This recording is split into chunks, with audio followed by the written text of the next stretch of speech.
Bonjour tout le monde, bienvenue sur cette nouvelle vidéo où on va s'intéresser à PowerPoint et on va voir donc comment faire ce petit effet miroir très sympa en slide d'introduction.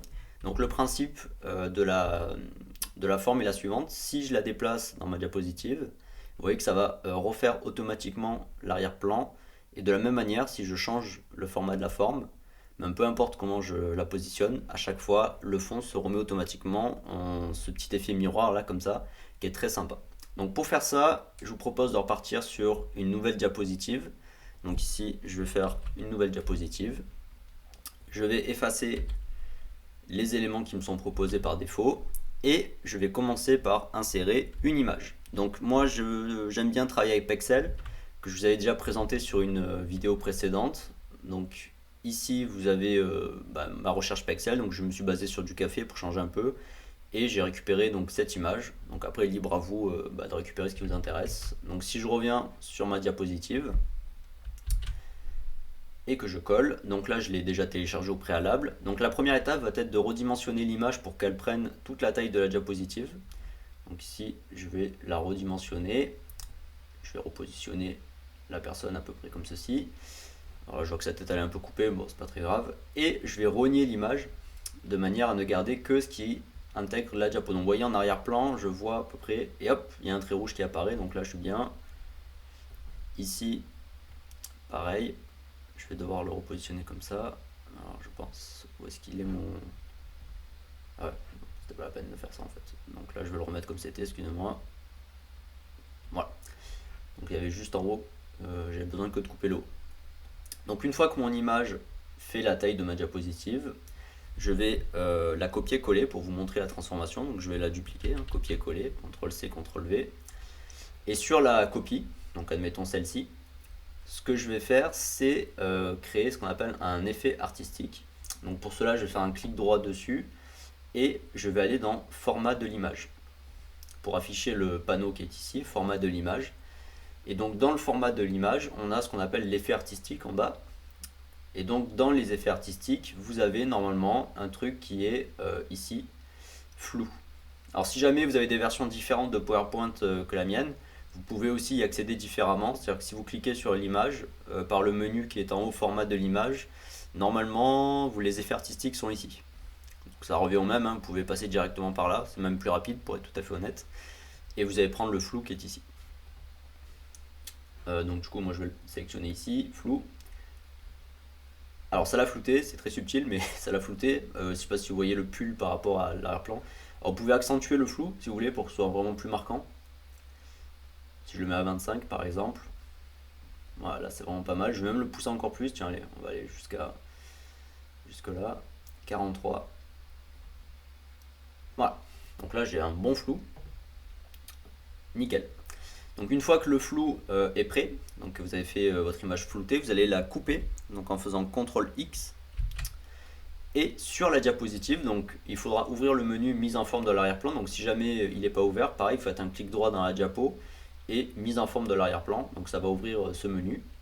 Et dans la mise en forme de l'arrière-plan, vous avez normalement remplissage avec image ou texture. Donc si vous prenez ce panneau et vous allez prendre ici source de l'image, presse-papier. Donc presse-papier, c'est ce que vous avez copié au préalable. Donc c'est pour ça que je vous ai fait faire un CTRL X pour le couper. Donc ça revient au même. Donc si vous prenez presse-papier, normalement, vous voyez, ça va remettre votre image en arrière-plan. Et donc là, le but, ça va être de mettre tout simplement l'image d'origine par-dessus. Donc laisser l'image floutée en arrière-plan et remettre l'image nette par-dessus. Et ensuite, vous allez pouvoir insérer votre forme. Donc ici, on va prendre une forme. On va prendre celle-ci, les rectangles coins arrondis, pour faire ce que j'ai fait précédemment. Donc vous l'insérez. Alors la taille, hein, je vous laisse la gérer. Vous pouvez faire un gros truc ou un petit truc, c'est à vous de voir. On va faire ça. Vous pouvez la centrer par rapport à votre diapo. Donc si vous voulez pas vous prendre la tête, vous faites un CTRL A pour tout sélectionner. Et ici vous avez l'alignement, donc vous pouvez aligner au milieu et refaire aligner au centre. Comme ça, c'est sûr que c'est bien centré. Donc une fois que la forme est positionnée sur l'image, vous allez sélectionner donc du coup la forme. Alors moi j'aime bien commencer par mettre le texte, c'est plus facile à... Enfin j'aime bien le faire d'abord, c'est une question d'habitude. Donc là je vais mettre un texte café.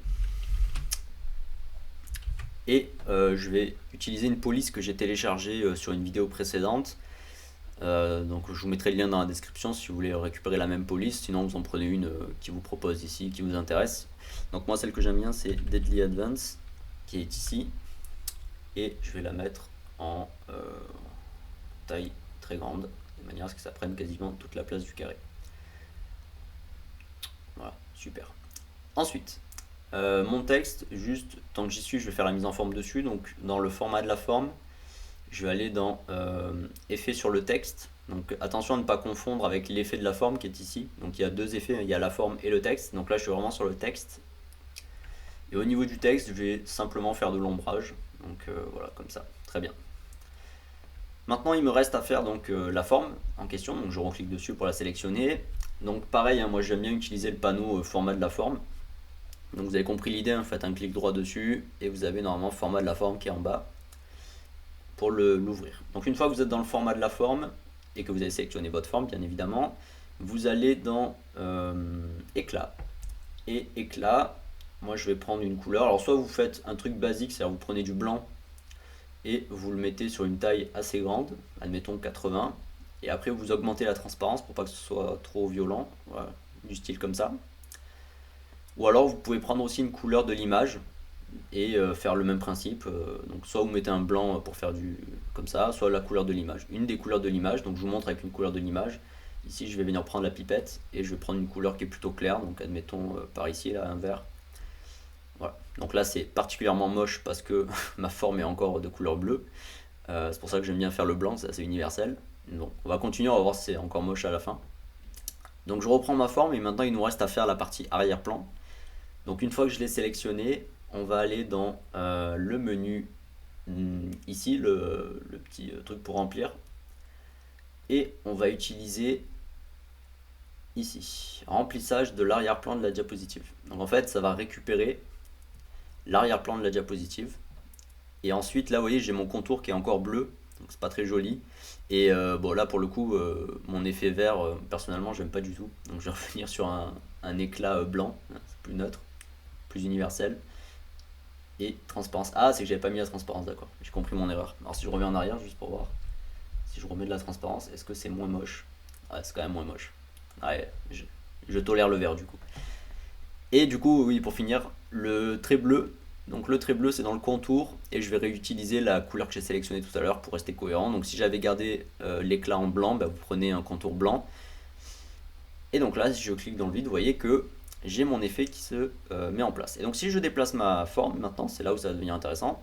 Hop, et là, vous voyez, ça repositionne à chaque fois l'arrière-plan, parce que je suis vraiment basé sur l'arrière-plan de la diapositive. Donc ça c'est vachement sympa. Et donc vous pouvez le mettre ici, vous pouvez ensuite agrandir les angles, alors ou pas, voilà, vous faire un truc très carré. Et voilà, vous venez de faire un effet de verre, donc c'est assez simple à mettre en place et c'est vraiment sympa visuellement, donc je voulais partager ça avec vous aujourd'hui. Donc c'est tout pour moi, j'espère que ça vous a aidé, et puis bah, je vous dis à très bientôt pour de nouveaux tutos. Au revoir.